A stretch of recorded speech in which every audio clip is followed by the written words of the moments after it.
Hello everyone, welcome to AZB Academy. ഭാരതീയ ന്യായ സംഹിത 2023 ആണ് നമ്മുടെ ഒരു സീരീസ് ആയിട്ട് നോക്കുന്നത്. സിവിൽ പോലീസ് ഓഫീസർ CPO എക്സാമിന് വേണ്ടിയുള്ളതാണ് നമ്മൾ സിലബസ് അനുസരിച്ച് നോക്കിക്കൊണ്ടിരിക്കുന്നത്. നമ്മൾ നോക്കുന്ന ഏരിയ സെക്ഷൻ 14 to 44 വരെയാണ് നമ്മൾ നോക്കുന്നത്. ഇതുവരെയാണ് നമ്മൾ നോക്കുന്നത്. ഇന്ത്യൻ പീനൽ കോഡിന് പകരം വന്നതാണ് ഭാരതീയ ന്യായ സംഹിത. നമ്മൾ നോക്കുന്ന ഏരിയ ജനറൽ എക്സെപ്ഷൻസ് ആണ്. ജനറൽ എക്സെപ്ഷൻസ് എന്ന് പറയുന്ന ഒരു ഏരിയ ആണ് നമ്മൾ നോക്കുന്നത്. അധ്യായം 3 ഭാരതീയ ന്യായ സംഹിത 2023 BNS 2023 ചാപ്റ്റർ 3 അധ്യായം 3 ആണ് നമ്മൾ നോക്കുന്നത്. ഈ പറഞ്ഞ ജനറൽ എക്സെപ്ഷൻസ് വരുന്നത് ചാപ്റ്റർ 3-ലാണ്.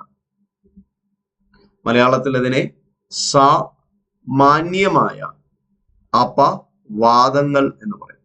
സാമാന്യമായ അപവാദങ്ങൾ, സാമാന്യമായ അപവാദങ്ങൾ എന്നാണ് ഭാരതീയ ന്യായ സംഹിത 2023 മലയാളത്തിൽ നമുക്ക് കൊടുത്തിരിക്കുന്നത്.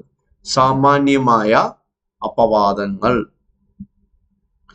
ആദ്യം നമുക്ക് സിലബസിലേക്ക് കടക്കാം. നമ്മൾ 14 കംപ്ലീറ്റ് കവർ ചെയ്തു, ഒരു 3-4 പാർട്ടായിട്ട് കവർ ചെയ്തു. അത് മാത്രം പഠിച്ചാൽ മതി, എക്സാമിന് അതിൽ നിന്ന് ചോദിക്കത്തുള്ളൂ. ഇനി നമ്മൾ 17ന്റെ തേർഡ് പാർട്ടിലേക്ക് കടക്കുവാണ്. ആദ്യം 2 പാർട്ട് നമ്മൾ കവർ ചെയ്തു, തേർഡ് ക്ലാസ് ആണ്, തേർഡ് പാർട്ടാണ്. മിസ്റ്റേക്ക് ഓഫ് ഫാക്ട് ആണ് നമ്മൾ നോക്കുന്നത്. ഞാൻ ഏതൊക്കെയാണ് ഇവിടെ പഠിപ്പിക്കുന്നത് അത് മാത്രം പഠിച്ചാൽ മതിയാവും. അവിടെ നിന്ന് ക്ലാസ്സിന് ജോയിൻ ചെയ്യുന്നെങ്കിൽ AZBയുടെ ക്ലാസ്സിന് ജോയിൻ ചെയ്യുക. ആപ്പ് ഡൗൺലോഡ് ചെയ്യുക. സല്യൂട്ട് എന്നാണ് ബാച്ചിന്റെ പേര്. 20% ഡിസ്കൗണ്ടോട് കൂടി നിങ്ങൾക്ക് ജോയിൻ ചെയ്യാം. നമ്മൾ നോക്കുന്നത് act under mistake of fact, വസ്തുതയുടെ തെറ്റുകൊണ്ടുള്ള പ്രവൃത്തി കൊണ്ടുള്ള പ്രവൃത്തികളാണ്. സെക്ഷൻ 17 ആണ് നോക്കുന്നത്. അതായത് act done by a person justified or by mistake of fact believing himself justified by law. എന്റെ മലയാളത്തിലേക്ക് പോവാം. ഇതാണ് നിയമത്താൽ ന്യായീകരിക്കപ്പെട്ട വ്യക്തിയാലോ. ഇതാണ് നിയമത്താൽ ന്യായീകരിക്കപ്പെട്ട വ്യക്തിയാലോ. ഒരു വ്യക്തി ഒരു പ്രവൃത്തി ചെയ്യുവാണ്. ആ പ്രവൃത്തി ചെയ്യാൻ യോഗ്യതയുള്ള ഒരു വ്യക്തിയാണ്. നിയമം നോക്കുമ്പോൾ ആ പ്രവൃത്തി ചെയ്യുന്നതിലൊന്നും തെറ്റില്ല. നിയമം നോക്കുമ്പോൾ നീ ചെയ്തത് തെറ്റല്ല, അല്ലെ, നീ ചെയ്തത് നല്ലൊരു കാര്യത്തിന് വേണ്ടിയില്ല, അപ്പൊ തെറ്റായി പറയാൻ പറ്റില്ല. അതാണ് നിയമത്താൽ ന്യായീകരിക്കപ്പെട്ട വ്യക്തിയാലോ അല്ലെങ്കിൽ വസ്തുതയുടെ തെറ്റു കാരണമായി താൻ നിയമത്താൽ ന്യായീകരിക്കപ്പെട്ടവനാണെന്ന് ഉത്തമ ബോധ്യപ്പെടുന്ന വ്യക്തിയാലോ ചെയ്യപ്പെടുന്ന പ്രവൃത്തി. വസ്തുതയുടെ തെറ്റാണ്, നിയമത്തിന്റെ തെറ്റല്ല, അല്ലെ. ആള് മാറി അറസ്റ്റ് ചെയ്യുക, അല്ലെങ്കിൽ ഒരു പെൺകുട്ടി ബ്രിഡ്ജിൽ നിന്ന് താഴെ ചാടാൻ പോകുന്നെന്ന് കരുതി പെട്ടെന്ന് പോയിട്ട് പിടിച്ചു. അവള് മുകളിൽ കയറിക്കുക, ശരിക്കും മുകളിൽ കയറിയുന്ന ഒരു ഫോട്ടോ സെൽഫി എടുക്കാൻ വേണ്ടി കയറിയതാണ്. പക്ഷെ മറ്റേ പുള്ളി വിചാരിച്ചു ചാടാൻ പോകുന്നു, പിടിച്ചിങ്ങി അല്ലെ. അവിടെ എന്നെ അപമാനിച്ചു, സ്ത്രീത്വത്തെ അപമാനിച്ചു എന്ന് പറഞ്ഞ് കേസൊന്നും കൊടുക്കാൻ പറ്റില്ല, അല്ലെ. കാരണം ഇപ്പോഴത്തെ ട്രെൻഡ് അതാണല്ലോ, എന്തിനും ഏതിനും സ്ത്രീത്വത്തെ അപമാനിച്ചു എന്ന് പറയും. ജെന്യൂൻ കേസുണ്ട്, ഇല്ലാത്ത കള്ളക്കേസുകളാണ് ഞാൻ പറഞ്ഞത്, അല്ലെ. അങ്ങനെ ചെയ്താൽ കോടതിയോട് നീ രക്ഷിക്കാൻ വേണ്ടിയില്ലേ അവിടെ എന്തുകൊണ്ട് സ്ത്രീത്വത്തെ അപമാനിച്ചത്, അല്ലെ. നിങ്ങൾ എന്തിനാ അവിടെ സെൽഫി എടുക്കാൻ പോയത്, അല്ലെ, ഫോട്ടോ എടുക്കാൻ പോയത്? എന്താ അയാൾ പാവപ്പെട്ട വിചാരിച്ച് നിങ്ങൾ ചാടാൻ പോകുന്നു, നല്ല കാര്യം ചെയ്തല്ലേ. അതാണ് വസ്തുതയുടെ തെറ്റ്. പക്ഷെ നിയമപരമായിട്ടുള്ള തെറ്റ് ചെയ്യാൻ പാടില്ല. നിയമം അറിയില്ല, അയ്യോ ഞാൻ ചെയ്തു, ഞാൻ അവനെ കൊന്നു, എനിക്ക് കൊന്നാൻ ശിക്ഷിക്കുന്ന നിയമം ഉണ്ടെന്ന് എനിക്ക് അറിയില്ല, ഒന്നും പറ്റില്ല, അല്ലെ. ആണ് നിയമത്താൽ ന്യായീകരിക്കപ്പെട്ട വ്യക്തിയാലോ അല്ലെങ്കിൽ വസ്തുതയുടെ തെറ്റ് കാരണമായി താൻ നിയമത്താൽ ന്യായീകരിക്കപ്പെട്ടവനാണെന്ന് ഉത്തമ ബോധ്യപ്പെടുന്ന വ്യക്തിയാലോ ചെയ്യപ്പെടുന്ന പ്രവൃത്തി. നമ്മൾ അടുത്ത ക്ലാസ്സിൽ ഇതിന്റെ കുറെ എക്സാമ്പിൾസ് എടുക്കും, അതും കൂടെ ആകുമ്പോൾ കംപ്ലീറ്റ്, അപ്പൊ നല്ല ഐഡിയ കിട്ടും. ഇതാണ് ഒറിജിനൽ മലയാള ടെക്സ്റ്റ്. BNS ഒറിജിനൽ ഇതാണ് മലയാളം.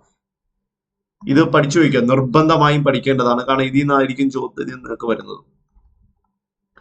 അവിടെ ചോദ്യം വരുന്നത് ഇതിൽ നിന്നാണ്, അല്ലെ.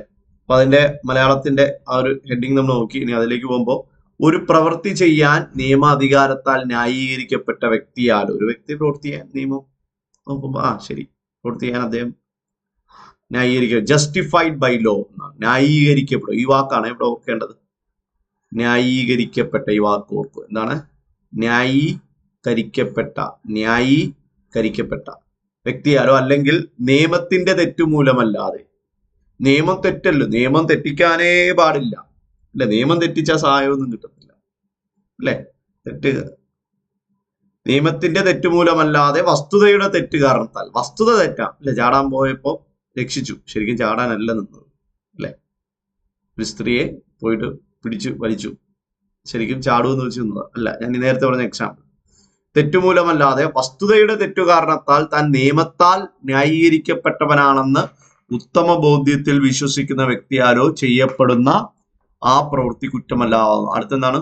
ഉത്തമ ബോധ്യം അല്ലെ, ഉത്തമ ബോധ്യത്തിൽ വിശ്വസിക്കുക. Good faith, English good faith എന്നാണ് അല്ലെ.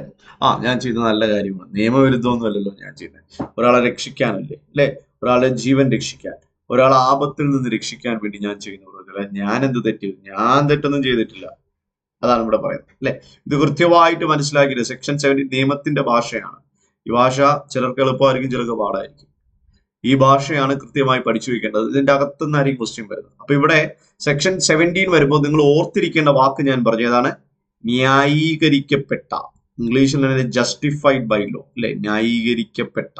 നിയമത്താൽ ന്യായീകരിക്കപ്പെടുന്ന ഒരു വ്യക്തി ചെയ്തതാണ് അല്ലെ. നിയമത്താൽ ന്യായീകരിക്കപ്പെട്ട വ്യക്തി ചെയ്യുന്ന പ്രവൃത്തികളെ കുറിച്ച് പറയുന്ന സെക്ഷൻ ഏത് എന്ന് ചോദിക്കും. സെക്ഷൻ 17.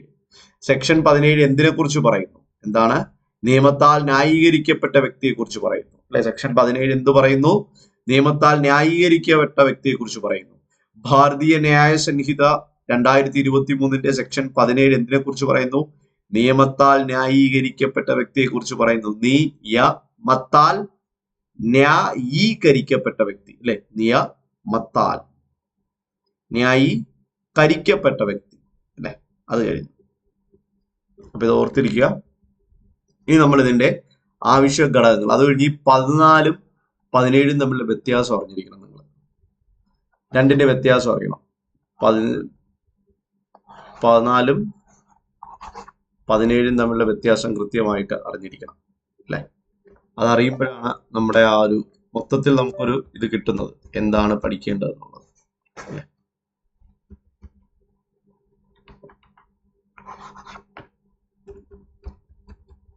അപ്പൊ ആ ഒരു വ്യത്യാസം എന്ന് പറയുന്നത് ന്യായീകരിക്കപ്പെടുക, ന്യായീകരിക്കപ്പെട്ട പ്രവൃത്തി എന്നതാണ് അവിടെ വ്യത്യാസം വരുന്നത് അല്ലെ. ഒരു പ്രവൃത്തി ചെയ്യുന്നു, നിയമത്താൽ ന്യായീകരിക്കപ്പെടുന്നു, അതാണ് അവിടെ വരുന്നത് അല്ലെ. ഒരു പ്രവൃത്തി ചെയ്യുമ്പോൾ നിയമത്താൽ ന്യായീകരിക്കപ്പെടുന്നു.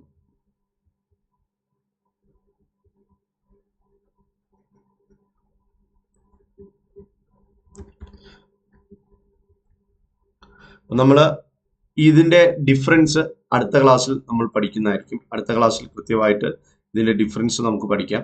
ഇന്നിപ്പോ ആ സെക്ഷൻ 17 കൃത്യമായിട്ട് ഓർത്തിരിക്കുക. അടുത്ത ക്ലാസ്സിന്റെ വ്യത്യാസം ഡീറ്റെയിൽ ആയിട്ട് പഠിക്കാം. അതോടൊപ്പം തന്നെ ഇവിടെ അനന്തു 20 എന്ന കോഡ് ഉപയോഗിച്ചുകൊണ്ട് നിങ്ങൾക്ക് സല്യൂട്ട് എന്ന ബാച്ചിൽ നിങ്ങൾക്ക് ജോയിൻ ചെയ്യാവുന്നതാണ്. 20% ഡിസ്കൗണ്ട് ആണ് ഈ കോഡ് ഉപയോഗിക്കാൻ കിട്ടുന്നത്. അപ്പൊ നിങ്ങൾ കൃത്യമായിട്ട് തന്നെ മറക്കാതെ ജോയിൻ ചെയ്യുക. നിങ്ങൾക്ക് നല്ല രീതിയിൽ സിലബസ് മൊത്തം കവർ ചെയ്താണ് നമ്മൾ ക്ലാസ് എടുക്കുന്നത്. നമ്മൾ തരുന്ന നോട്ട് മാത്രം മതി. റാങ്ക് ഫയലോ മറ്റു മെറ്റീരിയലുകളോ ഒന്നും എടുക്കേണ്ട ആവശ്യമില്ല. നമ്മൾ എന്താണോ തരുന്നത്, നമ്മൾ എന്താണോ പഠിപ്പിക്കുന്നത്, അത് മാത്രം നിങ്ങൾ പഠിച്ചാൽ മതിയാവും. ഓക്കെ, ഇന്നത്തെ സെഷൻ ഇവിടെ തീരുകയാണ്. അപ്പൊ അടുത്ത ക്ലാസ്സിൽ നമുക്ക് പുതിയൊരു ടോപ്പിക്കുമായിട്ട്, അടുത്ത ക്ലാസ്സിൽ പുതിയ കോണ്ടന്റുമായിട്ട് നമുക്ക് വരാം.